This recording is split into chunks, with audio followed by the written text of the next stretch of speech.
Bom dia, bom dia. Quinta-feira de novo. E nós aqui, novamente, com nossos grãozinhos no caminho, nosso compromisso diário na leitura do Evangelho segundo o Espiritismo e do Livro dos Espíritos, fazendo os nossos pequenos comentários, esperando que todos possam absorver o de melhor que está dessas leituras aqui, né? Então vamos lá? No capítulo 10 do Evangelho, bem-aventurados aqueles que são misericordiosos, vamos falar sobre a indulgência. Espíritas, queremos vos falar hoje da indulgência, esse sentimento tão doce, tão fraternal que todo homem deve ter para com seus irmãos, mas do qual bem poucos fazem uso. A indulgência não vê os defeitos de outrem, ou se os vê, evita falar deles, divulgá-los. Ao contrário, oculta-os a fim de que não sejam conhecidos senão dela, e se a malevolência os descobre, tem sempre uma desculpa para os abrandar, quer dizer, uma escusa plausível, séria, e não daquelas que, tendo o ar de atenuar a falta, a fazem ressaltar com um jeito pérfido. A indulgência não se ocupa jamais com os atos maus de outrem, a menos que isso seja para servir, e tem ainda o cuidado de os atenuar tanto quanto possível. Não faz observações chocantes, não tem censura nos lábios, mas somente conselhos, o mais frequentemente velados. Quando criticais, que consequências se deve tirar de vossas palavras? É que vós que censurais não teríeis feito o que reprovais e valei mais do que o culpado.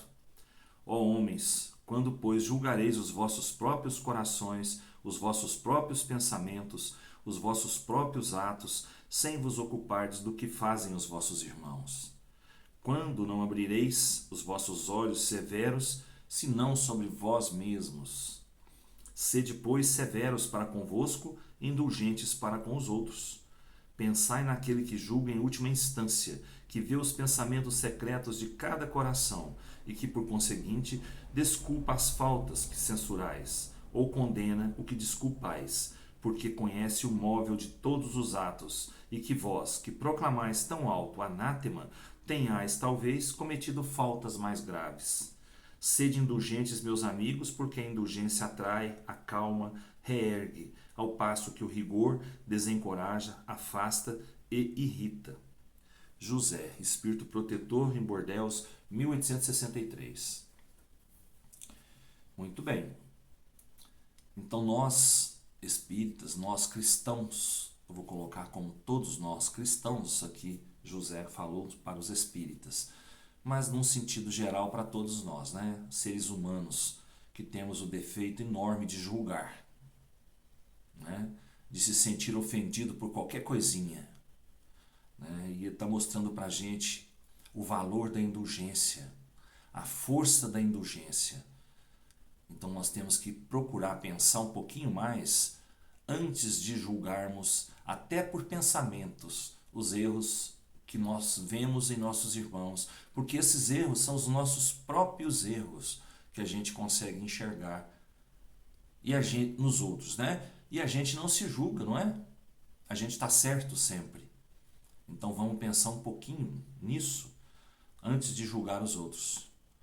Vamos ver o erro de outro como uma oportunidade de crescimento, como uma oportunidade de aprendizado. E não vamos comentar. Nós não temos que comentar os erros dos nossos irmãos.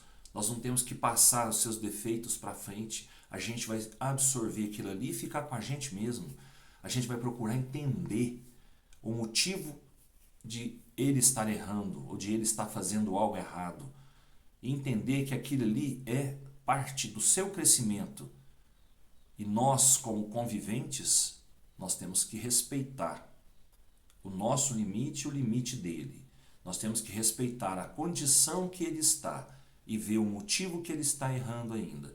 E perdoar. Perdoar, eu falo no sentido de indulgência, porque a indulgência não necessita nem de perdão, porque a gente vai estar vendo no outro não um erro, mas uma oportunidade de crescimento.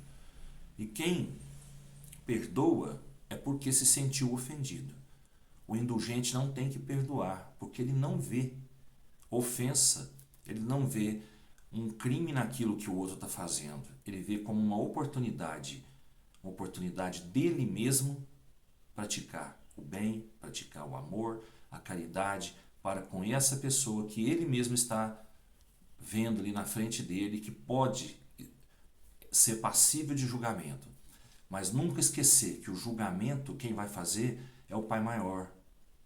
Porque ele sabe toda a causa daquele erro. Tudo aquilo que está fazendo aquele irmão nosso cometer o erro. Né? Nós não temos que julgar ninguém. Nós temos que ser benevolentes com todos. Eu digo benevolentes e não bonzinhos. Tá? Com todos. Aceitar que todos passam por momentos difíceis na vida e que num desses momentos a pessoa pode cometer os erros. Né?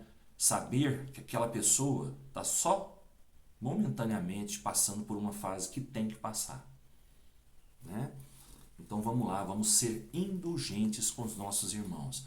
É difícil porque a gente tem a mania de comentar, a mania de vamos colocar entre aspas assim, de fofocar a vida da pessoa.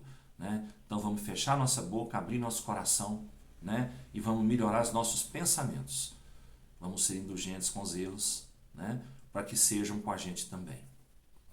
A leitura de hoje do Evangelho foi essa. Hoje nós vamos agora ler o Livro dos Espíritos, ainda no capítulo 3. Né? Hoje nós vamos falar na questão 52 da diversidade das raças humanas. Kardec perguntou aos espíritos de onde vêm as diferenças físicas e morais que distinguem as variedades de raças humanas sobre a Terra. Aí eles responderam a ele: do clima, da vida e dos costumes. O mesmo ocorre com dois filhos da mesma mãe, que, educados um longe do outro e diferentemente, não se assemelham em nada quanto ao moral. Muito bem. Então, se existem as diferenças, né, mesmo físicas, mesmo morais, é justamente por isso. Porque nós temos que nos adaptar ao meio em que vivemos. Não é? Então, se você mora numa região ensolarada demais, quente demais, a sua pele vai ser mais escura por conta da absorção dos raios solares. Né? Se você mora numa região fria, uma região mais fria, a sua pele já vai ser mais clara, justamente para absorver mais os raios solares. Né? Isso vai fazer aquelas diferenças, né? O branco, o negro, né? E o que é a diferença maior? É a diferença moral, cultural, devido ao meio que você vive e aos costumes. Aos costumes. Né? Cada ser, cada comunidade tem seus costumes diferentes. Então, cada um vai adquirir, de acordo com seus costumes, uma moral. Né? Então, nós temos assim o exemplo que eles deram, os dois filhos que crescem da mesma mãe, que são educados um longe do outro, né? E diferentemente. E não se assemelham em nada quanto ao moral. Né? O moral, eu vou falar aqui, então, o moral depende de cada um. Não é? Mas a educação, a orientação, isso a gente recebe de fora. Então, cada um tem seus costumes, mas a moral depende de cada um também. E na Terra há variedades de povos, né? Cada um com seus costumes, cada um em lugares diferentes, e isso faz essa variedade enorme que Deus esparramou sobre a Terra. Deus é super inteligente para errar. Ele não erra. Se ele errasse, ele não seria Deus. Tá bom? Um bom dia para todos. Muita luz, muita paz, muito amor no coração, fé e esperança para todos nós. Até amanhã, se Deus quiser. Vamos curtir o canal aí, vamos divulgar, vamos se inscrever, quem não se inscreveu, e vamos passar para frente. Eu espero que esteja ajudando. Fiquem com Deus e até amanhã, se Deus quiser. Eu tenho certeza que Ele quer. Beijo no coração.